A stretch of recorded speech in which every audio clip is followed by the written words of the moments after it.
Planovi za izgradnju kružnog toka u Bojniku biće realizovani u što kraćem roku.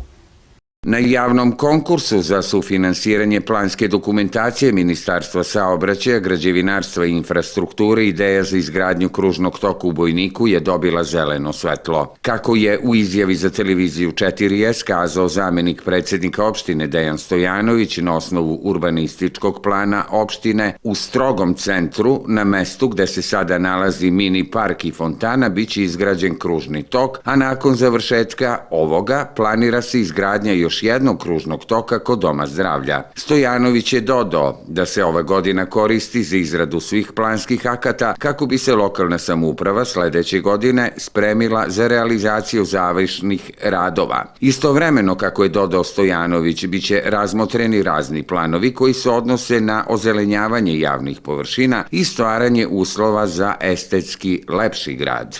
Ideja je nekada da se ovo uže jezgro Bojnika izmesti dole ispod sportske hale, tako da izgradnjom onog mosta koji smo planirali dole, odnosno projektovali, preselimo mnoge službe dole, tako da će ovaj deo biti mnogo drugačiji.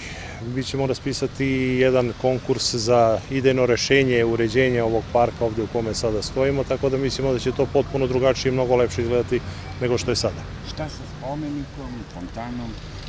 Pa, projektanti će davati neka rešenja, mi ćemo vidjeti kakva su to rešenja, pa ćemo se sa tim složiti ili da tražiti neke izmene. Uglavnom, fontana se svakako izmešta, verovatno će biti dole ispred sportske hale, jer nema prostora za kružni tok ukoliko ostane fontana, tako da ovaj deo će biti nekako drugačije rešen nego što je sada.